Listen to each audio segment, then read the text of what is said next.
ไปเป็นรายการพุทธานุภาพดำเนินรายการโดยพระธรรมกิติเมธีผู้ช่วยเจ้าวาดวัดราชาธิวาสวรวิหาร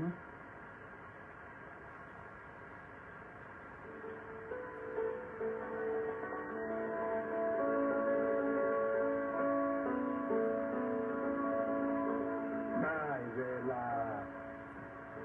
มาฟังพุทธานุภาพเพื่อรับทราบพุทธธรรมคำสั่งสอนเสริมมงคลให้ชีวิตก่อนหลับนอนรอพักผ่อนสุขสบายกายใจเทิน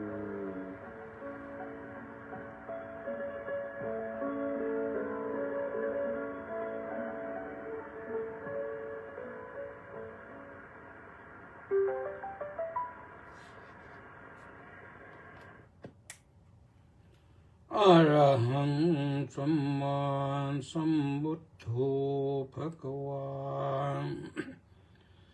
บุตถังภะคะวันตังอภิวาเดมิสวากขาโตภะคะวะตาธัมโมธัมมังนัมมัสสามิสุปฏิปันโนภะคะวะโตสาวกสังโฆสังฆังนะมามิขอถวายความนอบน้อมแด่พระรัตนตรัย ขอคารวะพระเถรานุเถระเจริญสุขสวัสดีมายังท่านสาธุชนผู้ฟังผู้ชมทุกท่าน วันนี้รายการพุทธานุภาพก็มาพบกับท่านทั้งหลายที่วันอังคารที่24กุมภาพันธ์พระพุทธศักราช2569ขึ้น8ค่ำเดือน4เป็นวันพระนะวันพระ8ค่ำก็หมุนเวียนไปเรื่อยๆจาก8ค่ำก็เดี๋ยว15ค่ำวันนี้มณีแสงจันทร์มาก่อนใครเลยมาไกลจากอินเดียนู่น แล้วก็มคโคน่าแล้วก็วัดป่าบนเนินสุโขทัยมาพร้อมๆกันอนุโมทนาสาธุนะวันนี้นี่ก็มีศาสนกิจภาคเช้าก็ทำวัดเช้าวันพระฟังพระธรรมเทศนาซึ่งท่านเจ้าคุณศรีวิสุทธิญาณเทศว่าด้วยเรื่อง อนุตตริยะ6ก็เรื่องของสิ่งที่เป็นอริยะ 6 ประการจะอนุตตริยสูตรมีทัศนานุตตริยะสุวรรณานุตตริยะลาภานุตตริยะเป็นต้น หมายความว่าพบสิ่งที่ดีๆนะภาคบ่ายก็มีไปประชุมที่มหาวิทยาลัยราชภัฏสวนสุนันทาก็เป็นเรื่องของเขาแต่งตั้งไว้เป็นกรรมการส่งเสริมกิจการมหาวิทยาลัยก็ว่ามายาวนานวันนี้ก็เย็บประชุมยาวนานเหมือนกันแต่เวลาตั้งแต่บ่ายโมงยัน4 โมงกว่า3 ชั่วโมงกว่าวันนี้ประชุมนานๆจะประชุมยาวสักทีมีเรื่องให้ปรึกษากันเยอะ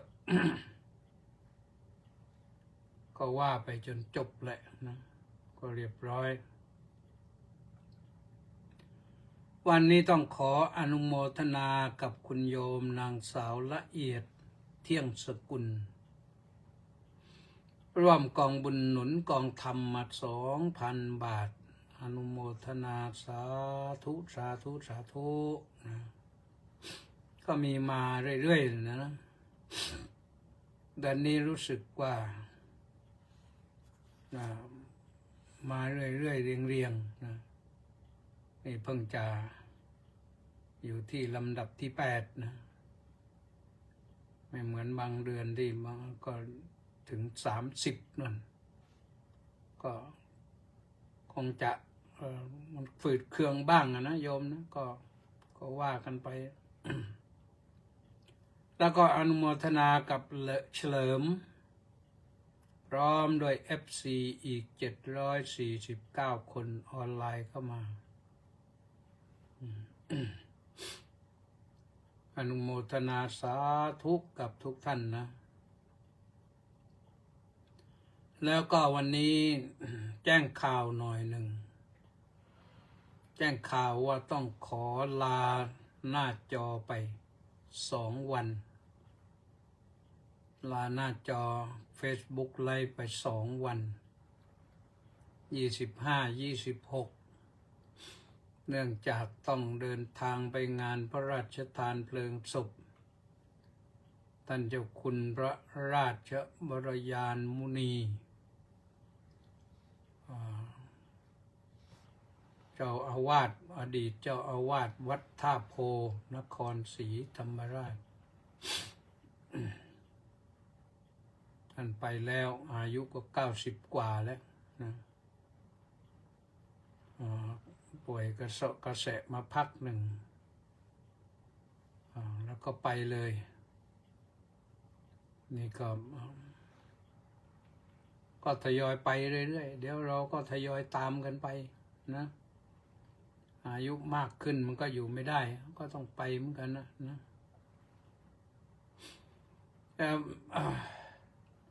ก็ไปรถโยมไปรถใส่พวกหนังสือหนังหาของไปถวายพระบ้างไปแจกโรงเรียนบ้างหนังสือไปให้โรงเรียนแล้วก็ไปเครื่องไทยธรรมใส่ท้ายรถไปถวายพระเราใช้ไม่หมด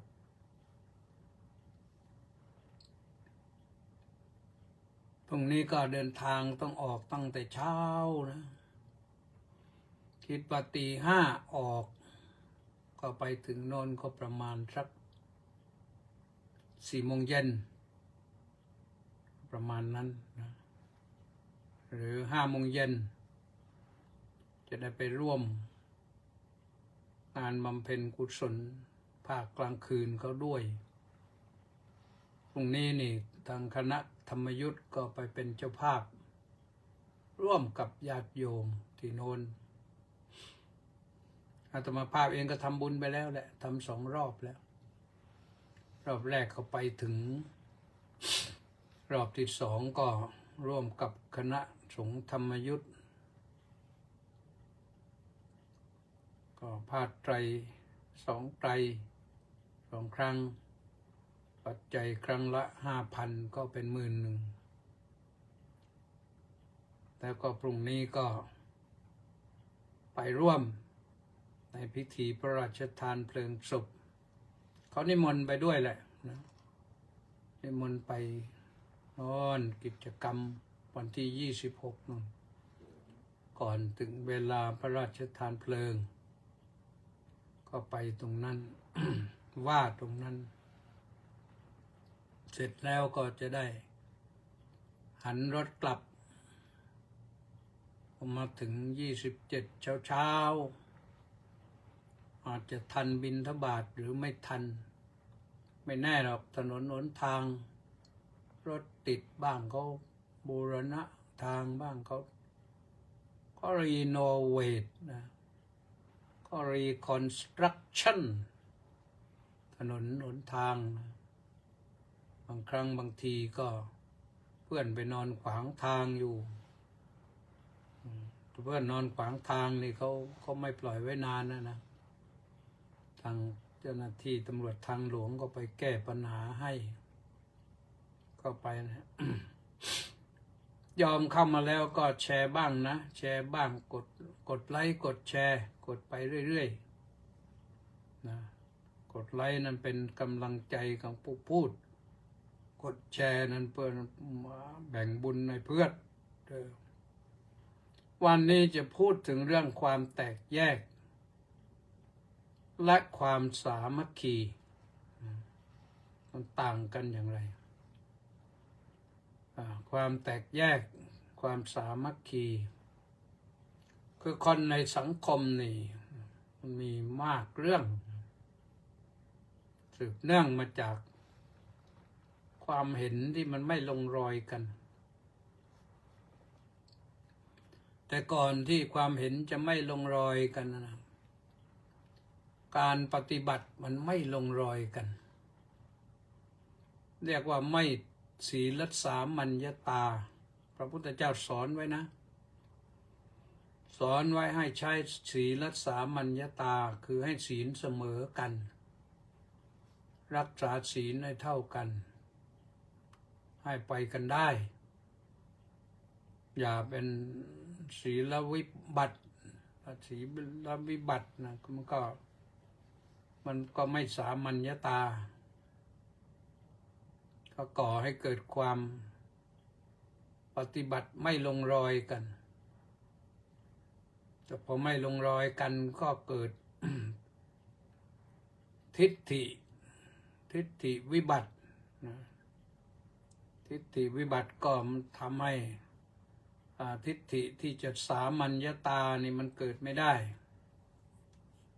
ทิฏฐิสามัญญตาก็เป็นทิฏฐิเสมอกันหมายความว่าเห็นพ้องต้องกันแม้จะต่างกันบ้างเล็กๆน้อยๆก็ไม่เป็นไรแต่เรื่องศีลนี่ถ้าผิดไม่ตรงไปผิดไม่เหมือนกันแล้ว ผิดศีลไม่เสมอกันแล้วมันทำให้ปฏิบัติไปคนละทิศคนละทางพระสงฆ์ในศาสนานี่ก็ที่แตกกันมาทุกครั้งทุกคราวนี่ก็เพราะความทิฏฐิไม่เสมอกันมาก่อน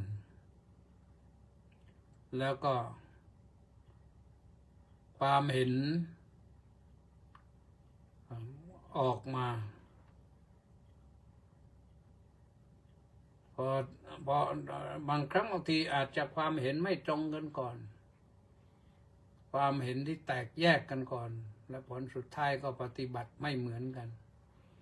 ปฏิบัติไม่เหมือนกันก็มันก็เกิดความแตกแยกเป็นหมู่เป็นคณะมีแต่เสื่อม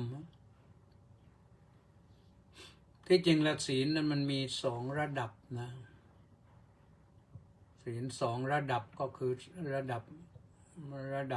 ต้นระดับพื้นฐานอย่างในศาสนาพุทธของเราเนี่ยก็ศีล5นี่ถือว่าเป็นศีลระดับต้นระดับพื้นฐาน รักษาศีล5ได้ให้เหมือนกันเนี่ยถ้าคนไทยทั้งประเทศรักษาศีลเหมือนกันเนี่ยศีล5เหมือนกันเนี่ยโอ้ยประเทศไทยมันน่าอยู่พอเป็นอย่างนั้นก็ไปที่ไหนก็เหมือนกันรักษาศีลเหมือนกันเรื่องทำอื่นก็ทำไปแล้วประกอบอาชีพอะไรก็ว่าไป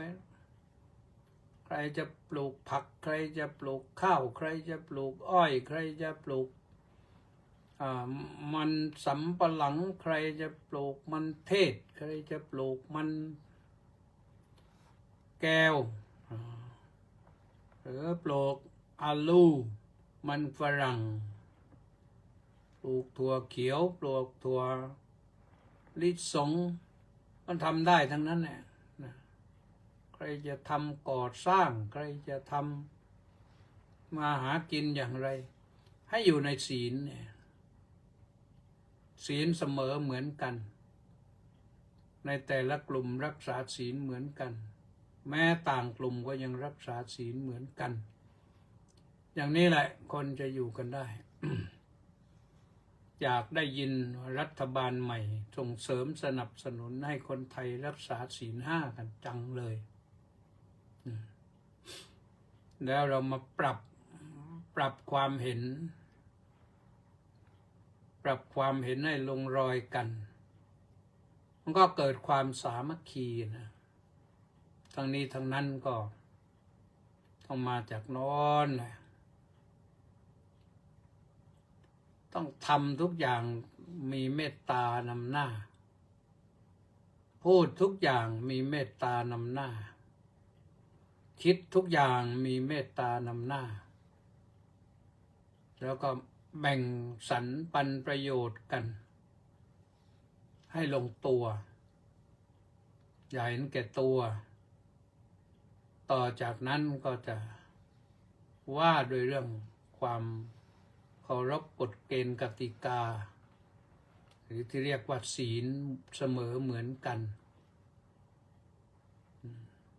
ถ้าศีลห้าเสมอเหมือนกันแล้วก็เสมอกันแล้วแหละนะ แล้วก็มาปรับทิฏฐิความเห็นให้มันเหมือนกันอาจจะ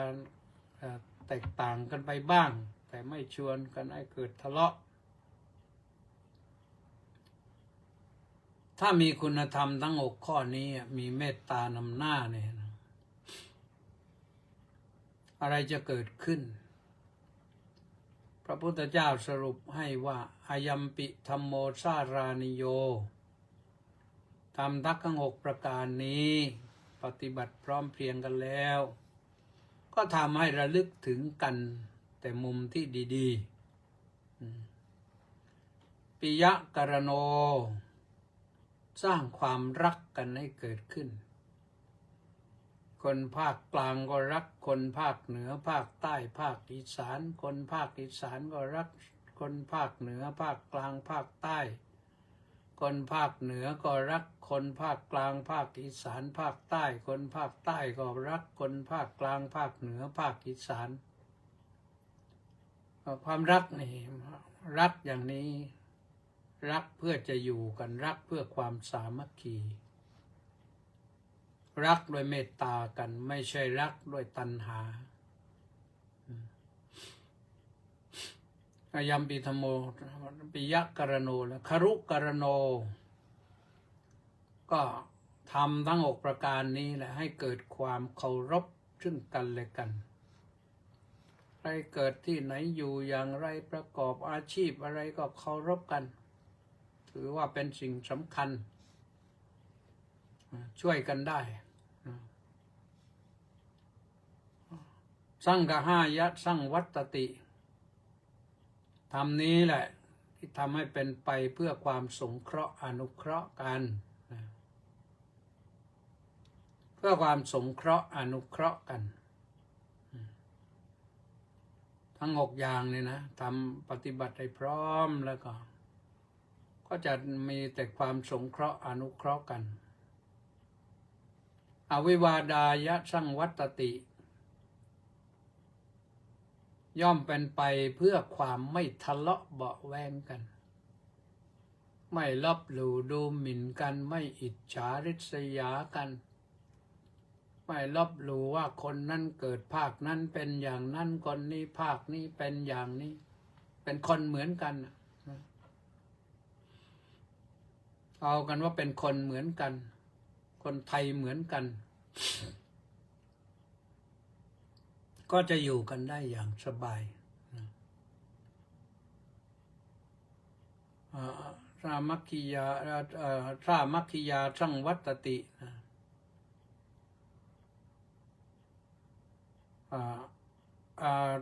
สังฆายะอภิวาดายะสามัคคียาสังวัตตินะนี่แหละเป็นไปเพื่อความสามัคคีสามัคคีนั้นแปลว่าเป็นหนึ่งเดียวกันไม่แตกแยกกันเป็น2 พวก 3 พวก 4 ฝ่าย 5 ฝ่ายนะเป็นพวกเดียวกันแม้จะไม่อยู่ที่เดียวกันก็เป็นพวกเดียวกันเอกีภาวายะสังวัตติ ปฏิบัติธรรมนี้แล้วย่อมเป็นไปเพื่อความเป็นเอกภาพเราทำอะไรก็เป็นเอกภาพตกลงกันอย่างไรก็เป็นเอกภาพปัจจุบันนี้เขาถือเอาประชาธิปไตยเป็นใหญ่ไม่เอาธรรมะเป็นใหญ่แต่ถ้าประชาธิปไตยเอาธรรมะไปเป็นฐานก็ยิ่งดีอ่ะที่จริงนะแต่ประชาธิปไตยเนี่ยมันจะไม่เหมือนธรรมะนะถ้าธรรมะต้องเป็นธรรมาธิปไตยไม่เอาตัวเองเป็นถูกเสมอไปแต่เอาธรรมะคือความถูกต้องนี่เป็นสิ่งที่ถูกต้องเราก็จะอยู่กันได้นะไม่แยกเป็นฝักเป็นฝ่ายเป็นพวกเป็นพรรคเป็นพวกแล้วอะไรก็ถ้าฝ่ายโน้นเห็นว่าดีแล้วฝ่ายนี้ต้องเห็นว่าไม่ดีฝ่ายโน้นทำถูกก็ฝ่ายนี้ก็บอกว่าทำผิดพอฝ่ายนี้ขึ้นมาทำอีกเนี่ยบอกว่าถูกฝ่ายโน้นบอกว่าผิดมันไม่เป็นไปในทางเดียวกันนี่แหละเรื่องของความเห็นแตกแยกนะเจริญไม่ขึ้นประเทศไทยเรานี่ด้อยไปมากแล้วมัวแต่คลั่งไคล้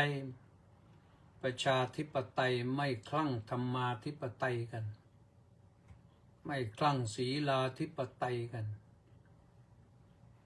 เมื่อตะกี้นี่ฟังรายการโน้นแห่งประเทศไทยนะเรื่องการเกษตรของเนเธอร์แลนด์กับของนิวซีแลนด์ก็มีพื้นที่เล็กน้อยแต่เขาทำเกษตรได้เยอะเลี้ยงบ้านเลี้ยงเมืองได้คนที่ทำการเกษตรก็ไม่มากแต่ผลผลิตทางการเกษตรเขาเยอะทำไมเราพื้นที่ก็มากน้ำก็เยอะแต่ทำไมเราทำได้น้อยเพราะอะไรเมื่อตอนบ่ายนี่ก็ไปประชุมก็พูดเหมือนกันนะพูดในที่ประชุมพอดีเขานำเสนอเรื่องคณะวิทยาศาสตร์และการจัดการออกแบบว่าทำไมเราไม่จัดการบ้างทำไมไม่ออกแบบอะไรมาให้มันขายได้เคยไปดูงานที่มหาวิทยาลัยนาโรปะอยู่ที่เมืองบอนเดอร์นะกำแพงจะติดกับมหาวิทยาลัยโคโลราโดเมืองบอนเดอร์ก็เป็นเมืองลูกของเดนเวอร์ก็เป็นเมืองหลวงของโคโลราโดก็อเมริกานั่นแหละไปดูงานการจัดการศึกษาเขาก็ไปเห็นว่าคนสัก20 ชาติได้ไปเรียนอยู่ที่นั่นเขาใช้วิถีพุทธแล้วในมหาวิทยาลัยเนี่ยมีอะไรเขาขายหมดแม้แต่กระรอกที่วิ่งอยู่เนี่ยเขาเอาภาพเอาอะไรมาทำมาปั้นมาแกะสลักมาออกแบบให้นักศึกษาออกแบบและทำเป็นกระรอกและทำเป็นของที่ระลึก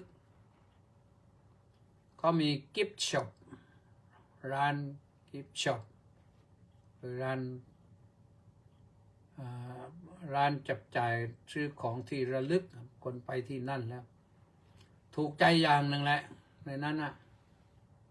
ก็ทำให้เขาขายได้เขาอยู่เป็นส่วนหนึ่งที่จะเลี้ยงมหาวิทยาลัยเขาได้ ก็บอกว่าสวนสุนันทาเราก็มีเยอะแยะนะน่าจะ มาออกแบบอะไรมันสวยๆแล้วก็มหาวิทยาลัยก็ตั้งร้านกิฟต์ช็อปขึ้นมาสักร้านหนึ่งหรือมีประตูใหญ่3 ประตูก็ตั้งข้างประตูทั้ง3 ประตูนั่นนะพูดถึงเรื่องการเกษตรก็พูดกับเขาเหมือนกันว่าทำไมเราเนี่ยที่เราไม่สามารถจะพัฒนาข้าวพัฒนาผลิตภัณฑ์ข้าวให้มันเป็นสินค้าออกส่งขายได้ทั่วโลกนี่เราไปทานอาหารญี่ปุ่นในประเทศไทยนี่แหละร้านอาหารญี่ปุ่นนะคำหนึ่งก็เป็น10 บาทนะ10 บาท12 บาทนะก็ทำกันของเรานี่ซื้อแกงถุงหนึ่งข้าวฟรีมันแทบจะฟรีนะก็มันง่ายมากและที่สำคัญก็คือการผลิตเนี่ยเรามีกระทรวงเกษตรก็ไม่รู้ว่าเขาได้ทำอะไรบ้างพัฒนาการเกษตรขนาดไหนหรือพัฒนาแต่แหล่งน้ำอะไรอย่างนั้นเรามีมหาวิทยาลัยเกษตรมหาวิทยาลัยเกษตรน่าจะคิดวิจัยจัดการเรื่องข้าวนี่ให้มันเป็นสินค้าที่ช่วยเหลือชาวโลกได้เดี๋ยวนี้เรากินทิ้งกินขว้างเสียเยอะเลยวันหนึ่งแม้แต่ในกรุงเทพอย่างเดียวนี่เศษอาหารไม่รู้กี่10 ตันก็ถ้าทำให้มันเกิดคุณค่าเกิดมูลค่าเพิ่มขึ้นมาเกิดเป็นผลิตภัณฑ์ขึ้นมา ออกแบบออกอะไรให้มันดีๆขึ้นมาก็น่าจะได้ดีขึ้นนะแต่นี่เราก็ยังไม่ได้ทำอะไรการเกษตรของเราก็เลยตกหลังเนเธอร์แลนด์ตกหลังนิวซีแลนด์คนเขาก็น้อยกว่าเราน้อยกว่าชาวเกษตรของเราโดยซ้ำไปนะเอาละท่านทั้งหลายครอบครัวแตกแยกเป็นยังไงที่ครอบครัวแตกแยกก็เพราะนี่แหละปฏิบัติไม่เสมอกันไม่รักษาศีลแล้วก็มีความเห็นที่แตกแยกกันก็เกิดความวุ่นวายพอครอบครัวแตกแยกภาษาไทยเราก็เรียกว่าบ้านแตกสาแหรกขาดบ้านแตกสาแหรกขาดก็สามีภรรยาแตกแยกกันมันแค่นั้นมันไม่พอยังไปถึงลูกเดือดร้อนอีกลูกห่างพ่อห่างแม่ไม่รู้ว่าไปอยู่กับใครการจะได้รับการศึกษาเราเรียนให้ดีก็ไม่ได้ความตั้งใจที่จะศึกษาเล่าเรียนมันก็ลดวูบลงไปเพราะพ่อแม่แตกแยกกันเนี่ยแล้วเขาก็เดี๋ยวนี้เขาเก่งเหลือเกินนะศึกษากันมา3 ปี4 ปี5 ปีพอเสร็จแล้วก็ตกลงปลงใจนะแต่งแล้วก็ลงหน้าสื่อหน้าอะไรต่างๆประกาศให้ชาวโลกรู้ว่าเราจะแต่งงานกันแล้วพอแต่งงานกันไปได้ไม่กี่วันนะ2-3 เดือนไปแล้วตั้งท้องยังไม่ได้คลอดเลยไปแล้วหรือได้ลูกสักคนแตกกันแล้วหรือได้ลูก2 คนแล้วเพิ่งจะรู้ว่าคนมีบ้านที่2ที่3แล้วยุ่งกันไปอีกไปกันใหญ่นะ ลองนึกภาพดูว่าครอบครัวแตกแยกนี่จะเป็นยังไง กับครอบครัวที่พ่อบ้านแม่เรือนสามัคคีกันดีเนี่ยลูกจะมีความสุขขนาดไหนลูกจะรักพ่อรักแม่ขนาดไหนเนี่ยแต่ทั้งนี้ทั้งนั้นนะก็ต้องคนจะมีครอบครัวเนี่ยควรจะศึกษาเรื่องไม่ใช่ศึกษาเรื่องส่วนตัวกันอย่างเดียวศึกษาวิถีแห่งคนมีครอบครัวให้ดีเสียก่อนมันถึงจะดี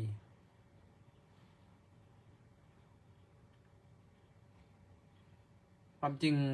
มีหนังสือเรือนชั้นในชั้นนอกดีมากรู้สึกว่าของพลเอกปิ่นมุทุกันเขียนไว้เรือนชั้นในชั้นนอกดีมากเลยคนที่จะแต่งงานกันต้องศึกษาเรื่องนี้ก่อนแล้วก็ไปตกลงกันว่าเราแต่งกันได้ไหมความเห็นเป็นอย่างไรมันมีอยู่ในนั้นนะแต่ที่แน่ๆก็คือพอครอบครัวแตกแยกแล้วเกิดความร้อนพ่อแม่ของฝ่ายหญิงฝ่ายชายก็พลอยเดือดร้อนไปด้วยต่างกับครอบครัวที่สามัคคีกันสามีปัญญาสามัคคีกันมีอะไรก็ปรองดองปรึกษาหารือกันมันก็อยู่ได้สบายนะสังคมแตกแยกเป็นยังไงท่านทั้งหลายสังคมเนี่ยว่าแปลว่าไปด้วยกันถ้าไม่เป็นสังกัดแตกแยกก็ไม่เป็นสังคมแตกแยกหาความสามัคคีไม่ได้เนี่ยเราเห็นในบ้านเราในสังคมแตกแยกกันอยู่เยอะเลยพอตั้งพวกตั้งนอนตั้งสีตั้งค่ายตั้งเหล่าตั้งพวกกันบ้านเมืองสุดเลยบรรพบุรุษแต่งตั้งไว้ดีให้ไว้ดีสุดเลยไปไม่ได้ เกิดความยุ่งยากเลยพอสังคมแตกแยกไม่มีความสามัคคีชนในชาติก็แตกแยกกันเห็นไหมครับทำอะไรก็ไม่ได้เลยมันเป็นความเสียหายกลายเป็นย่อยยับอับปางในหมู่พระสงฆ์นี่เคยแตกแยกกันพระพุทธเจ้าสอนเรื่องนิดเดียวเรื่องศีลนี่แหละนิดเดียวสมัยก่อนว่ากันจริงๆแล้วในทางวงการพระสงฆ์นี่ก็ท่านรักษาเรื่องสุขอนามัยทำห้องน้ำห้องส้วมกันมานานแล้วตั้งแต่ครั้งพุทธกาลนั่นแหละแต่พระพุทธเจ้าบัญญัติไว้ บอกว่าคนที่ล้างส้วมล้างก้นแล้วนี่ก็ต้องเทน้ำให้หมดอย่าให้เหลือไว้ในถังต้องเทหมดยังไม่ได้อ่านว่าเพราะอะไรแต่คงจะเป็นเพราะว่าเหลือไว้นั่นก็มันไม่เหมาะไม่ควรแล้วอาจจะเป็นยุงไปวางไข่อะไรต่างๆต้องล้างทีนี้พระท่านเป็นสองพวกหนึ่งก็อาคันตุกะพวกหนึ่งก็อยู่ประจำเป็นนักเทศฝ่ายหนึ่งก็เป็นผู้ทรงวินัยทีนี้พอท่านไปก็ท่านไปที่วัดก็ขอเข้าห้องน้ำก็เข้าไปเสร็จแล้วก็ออกมาก็เทน้ำไม่หมดฝ่ายพระ ระเจ้าถิ่นเรียกว่าเป็นพระธรรมกถึกก็แล้วกันก็ไปเข้าห้องน้ำบ้างก็ปรากฏว่าไปเห็นเขาก็ออกมาก็ไม่ว่าอะไรนะล้างหมดแต่พอลูกศิษย์มาก็บอกลูกศิษย์ว่าโอ้นี่พระอาจารย์นะท่านทรงวินัยนะแต่ว่าเหลือน้ำไว้ในห้องน้ำเนี่ยมันก็ไม่ถูกนะมันผิดพระวินัยฝ่ายลูกศิษย์นั้นก็ไปโพลธนาทีนี้มาโอ้ฝั่งนกฝ่ายนั้นก็มีลูกศิษย์หลายลูกเหมือนกันพูดไปพูดมาอาจารย์ท่านนี่นะตรงวินัยจริงแต่ว่าทำอย่างนั้นไม่ถูกท่านก็ไปขอโทษขอโทษขอโพยปรับอาบัติก็แสดงอาบัติทางฝ่ายโน้นก็บอกว่าเอาละท่านไม่ถือสาหรอกว่าแล้วก็แล้วกันไปนะปรากฏว่าทางโน้นก็บอกลูกศิษย์ด้วยลูกศิษย์ก็ไปพรณนาทีนี้ฝ่ายลูกศิษย์ทางนี้ก็สอบถามไปสอบถามว่าเป็นอย่างไรหรือยังไงก็ที่มาที่ไปก็ได้ทราบข่าวว่าท่านไปตกลงกันแล้วนี่ทำไมตกลงกันแล้วจะไปทำอย่างนี้อีกมันไม่ได้เนี่ยไปเที่ยวบอกลูกศิษย์ลูกหามันเรื่องมันไปใหญ่โตฝ่ายลูกศิษย์ก็มาอาจารย์ท่านนี่เป็นนักเทศเปล่าๆแต่ว่าไม่รักษาสัจจะไปกันใหญ่เลยผลสุดท้ายก็แตกเป็น2 พวกแตกกันไปแล้วก็ไปถึงนอนไปถึงชาวบ้านขอร้องว่าให้สารประมานสามัคคีกันเถอะพระเหล่านั้นก็ไม่ยอม2 ฝ่ายเมื่อไม่ยอมก็มีข่าวมาถึงพระพุทธเจ้าพระพุทธเจ้าก็เสด็จไปโปรดเจรจาว่าให้แล้วก็แล้วกันไปจบกันแค่นี้ท่านแสดงอาบัติแล้วก็ไปนั้นแล้วพระเหล่านั้นก็ยังไม่ยอมพระพุทธเจ้าก็เมื่อเห็นอย่างนั้นก็ไม่ยอมก็เสด็จออกจากวัดนั้นไปโน่นไปอยู่ป่าเลไลนั่นไปอยู่ป่าเนี่ยที่มีภาพช้างไปถวายรวงผึ้งลิงไปถวายรวงผึ้งนั่นนะพระไปอยู่พระพุทธเจ้าไปประทับอยู่ในป่าเนี่ย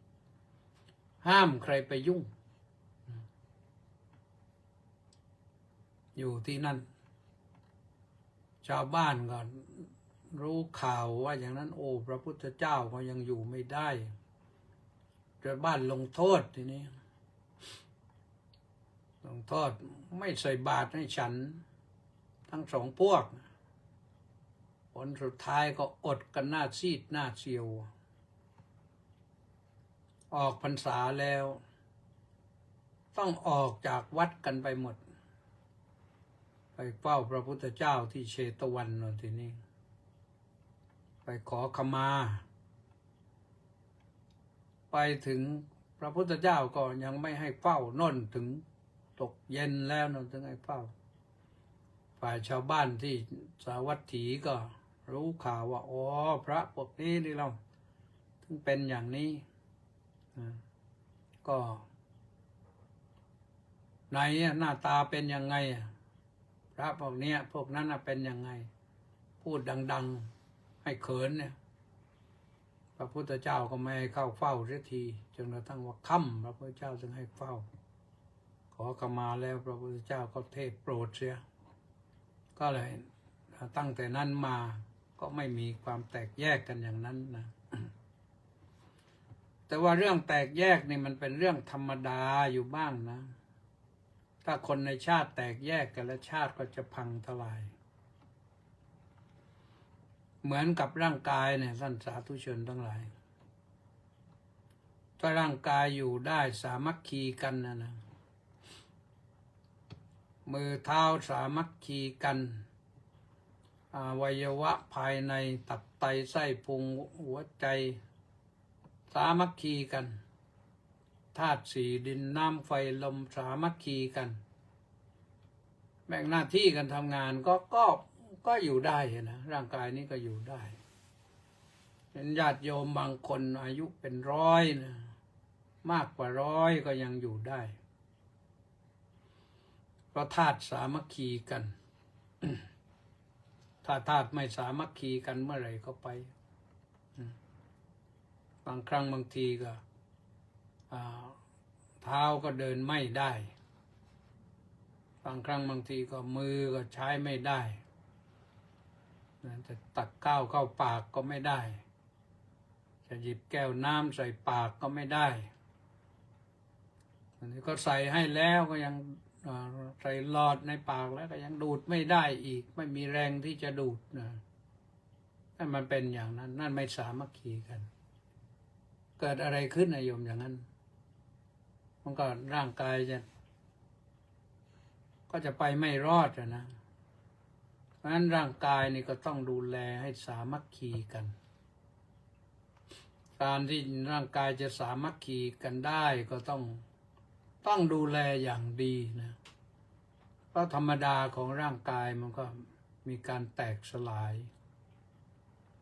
เป็นเรื่องอนิจจังทุกขังอนัตตาแต่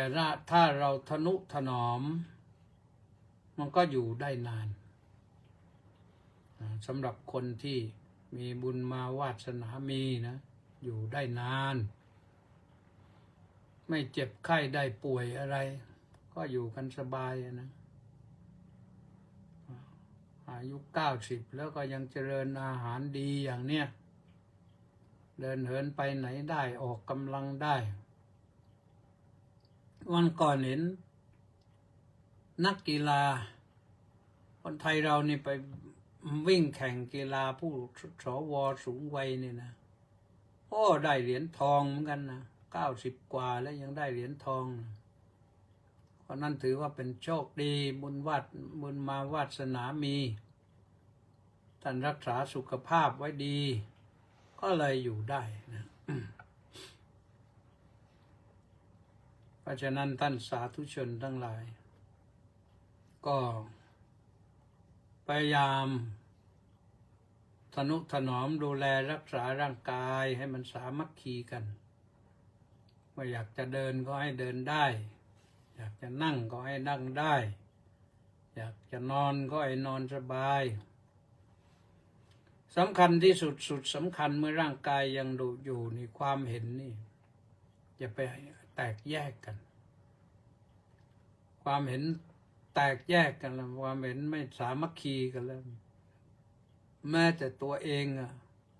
ก็ยังมีปัญหาอย่างหนึ่งก็จะเอาอย่างโน้นอย่างหนึ่งก็จะเอาอย่างนี้นะดูแลยากคนดูแลยากนะ ทำให้ลูกหลานก็ลำบากผู้ดูแลก็ลำบากใจเอาละเป็นอย่างไรก็เป็นไปนะรักษาความเห็นคนส่วนมากก็เห็นอย่างไรก็เห็นไปตามนั้นแหละเห็นไปตามที่คนส่วนมากเขาว่านั่นแหละเราจะได้ไม่ลำบากท่านลูกหลานก็จะว่าโอ้ยท่านเป็นคนใจดีอย่างนั้นไม่จู้จี้จุกจิกไม่บ่นอะไรต่างๆ ทำให้มีสติสัมปชัญญะดีคนที่ความเห็นไม่เหมือนเพื่อนนี่ขัดแย้งกันตลอดก็ทำให้อารมณ์ฉุนเฉียวได้ง่ายอารมณ์ฉุนเฉียวได้ง่ายก็เกิดอารมณ์บูดอารมณ์เน่าขึ้นมาก็ไม่เป็นสิ่งที่ดีเลยล่ะเพราะฉะนั้นความแตกแยกนี่ไม่ว่าอะไรแตกแยกกันไม่ดีเลยนะโอ่งแตกไหแตกก็ใช้ไม่ได้นะความเห็นแตกแยกกันก็ใช้ไม่ได้หรือถ้าเราเห็นไม่เห็นชอบแล้วแต่ว่าเมื่อคนส่วนมากเขาว่าอย่างนั้นน่ะเขาเอาอย่างนั้นก็ตามอย่างนั้นไป ไม่ต้องมาสร้างอะไรให้มันเป็นเงื่อนไขแตกแยกขึ้นมาอีกนะยอมรับเลยนะถ้าเราเห็นว่าของเราดี ความเห็นของเราดี เราก็ทำให้เขาดูพิสูจน์ให้เขาดู ให้เขาเห็นว่าที่ดีมันดีอย่างไรเพราะฉะนั้นก็ขอให้มีความสามัคคีกันสมัคคานังตะโปสุโกความพร้อมเพรียงของคนหมู่มากเนี่ยนำสุขมาให้นะหรือสมเด็จพระสังฆราชทรงพระนิพนธ์ไว้ว่าสัพเพสังฆภูตานังสามัคคีวุฒิสาธิกานะความสามัคคีเป็นความเจริญของคนหมู่มากนะมากเท่าไหร่ก็ให้สามัคคีกันแล้วก็จะไปได้อยู่ได้ดำเนินไปได้ ไม่ทำอะไรให้มันเกิดความเสียหายขึ้นมาเพราะเห็นว่ามันไม่เป็นไปตามที่เราเห็นนะเราเห็น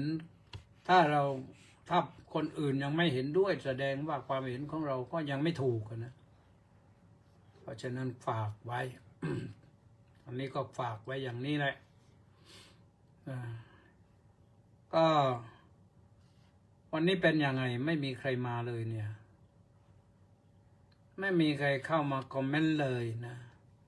มีตมณีแสงจันทร์น้อมกราบนมัสการสาธุสาธุสาธุเจ้าข้าวัดมคโคน่าก็บอกว่ากราบนมัสการสาธุเจ้าข้าสาธุสาธุวัดป่าบนเนินสุโขทัยก็บอกว่าน้อมกราบถวายความเคารพพระเดชพระคุณครับผมสาธุนะเนี่ยมีเท่านี้นะไปไหนกันหมดนะวันนี้วันพระไปไหนกันก็เอาแล้วไม่มีก็ไม่มาสมศรีเพิ่งมาสมศรีเพิ่งมาสริตพงษ์เทศะบำรุงก็บอกว่าสาธุครับพระอาจารย์นี่เพิ่งมากันเพิ่งทยอยกันมาปฏิดอะไรอยู่นะสมศรีก็บอกว่าสาธุจริตพงษ์เทศะบำรุงบอกว่าสาธุครับพระอาจารย์อรัญญวาสีเขมาธิบดีน้อมกราบพระอาจารย์เจ้าคุณครับพร้อมสาธุสุรชัยเพราพันธ์ขอถวายความเคารพอย่างสูงครับพระครูสุทธิชัยสารวัดโพธิเกษตรอำเภอสวีจังหวัดชุมพรได้แล้วแล้วก็มีใครเคสมชายจันนะขอน้อมกราบนมัสการท่านอาจารย์เจ้าคุณที่เคารพอย่างสูงครับสาธุแล้วก็มีเกษราพรหมมาศบอกว่าสาธุสาธุสาธุค่ะสาธุ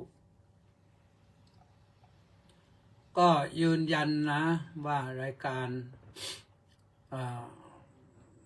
ถ่ายทอดทาง Facebook นี่งด2 วันมาวันที่3ไม่รู้จะได้ออกหรือเปล่าต่อถัดไปถ้าไม่มีใครแล้วก็คงจะออกกันน้อยๆนะก็ไม่มีใครติดตามชมก็จะว่าไปทำไมนั่งเปลืองสายตาเหมือนกันนั่งดูจออยู่นี่นะก็ถามว่าไปไหนพรุ่งนี้นี่ออกแต่เช้านะไปหากินข้างหน้าไม่ได้บิณฑบาตแต่ไปแวะปั๊มหาอาหารเช้าอาหารเพลไปเรื่อยๆเดี๋ยวนี้ถนนสบายนะโดยทั่วไปก็ถือว่าถนนสบายเดี๋ยวนี้วิ่งไปถึงโนนจอดวัดท่าโพเป็นหลักนะเป็นหลักชัยวัดท่าโพนั้นอยู่ในตำบลท่าวังนะหรือติดตำบลปักพูนไม่แน่ใจ อำเภอเมืองนครศรีธรรมราชก็โดยความเคารพนะท่านสมัยที่ท่านยังมีชีวิตอยู่ก็เป็นพระเถระที่สงบก่อนจะมาเป็นพระราชาคณะก็เป็นพระครูโอภาสโพธิรัตน์ก็เป็นพระผู้ช่วยเจ้าอาวาสพระอารามหลวงท่านก็เป็นพระที่น่ากราบน่าไหว้บริสุทธิ์ผุดพองที่เราเห็นนะแต่เป็นพระปุณอาจารย์ด้วยเพราะฉะนั้นก็ว่ากันไปนะให้ท่านได้ไปสู่สุคติไปสวรรค์ชั้นสูงจนไปถึงโน่นพระนิพพานนั่นแหละหรือท่านอาจจะบรรลุถึงซึ่งนิพพานในชาติปัจจุบันเราก็ไม่รู้นะไม่รู้ท่านสงบเงียบมากๆเป็นพระที่สงบเงียบมากๆน่าเคารพน่าศรัทธาลูกศิษย์ลูกหาก็พอสมควรนะเพราะท่านเป็นพระที่ดีแล้วก็อยู่วัดสำคัญทยอยกันไปธรรมดานะโยมนะก็เราก็ต้องไปเพื่อจะได้ปลงธรรมสังเวชบ้างว่าเราก็เป็นเช่นนี้แหละอวัตสังมยามริตบังเวลาไปงานศพเนี่ยภาวนาในใจอวัตสังมยามริตบังตายแน่เราก็ต้องตายแน่ตายแน่เราก็ต้องตายแน่เวลาวางไม้จันทร์ตั้งจิตอธิษฐานตายแน่เราก็ต้องตายแน่แต่ก่อนจากนั้นเขาก็นิยมว่าขอขมากันขอขมากรรมใครสร้างกรรมอะไรไว้กายกรรมวจีกรรมมโนกรรมที่ไม่ดีนะขอขมากรรมที่ไม่ดีต้องไปขอขมากันให้เป็นการอโหสิกรรมกันเสียส่วนกรรมที่ดีๆเราก็ไปทำให้ส่งให้ไปกรวดน้ำอุทิศให้ท่านผู้นั้นได้ไปสู่สุคติไปถึงที่สุขยิ่งขนาดไหนก็ถูกแล้วแต่อันนั้นเราเป็นบุญเสริมบุญที่เราอุทิศให้นะเป็นบุญเสริมส่วนบุญที่ท่านมีอยู่แล้วนะท่านเป็นบุญสร้างท่านสร้างบุญไว้เองเพราะฉะนั้นก็มีบุญสร้างแล้วก็มีบุญเสริมนะเราไปทำบุญเสริมให้แก่ผู้ล่วงลับนะเอาละวันนี้ก็ขออนุโมทนาบุญทุกท่านนะสัพพพุทธานุภาเวนะสัพพธัมมานุภาเวนะสัพพสังฆานุภาเวนะสดาโสถีพระวันตุเตขอเจริญสุขสวัสดีเจริญพร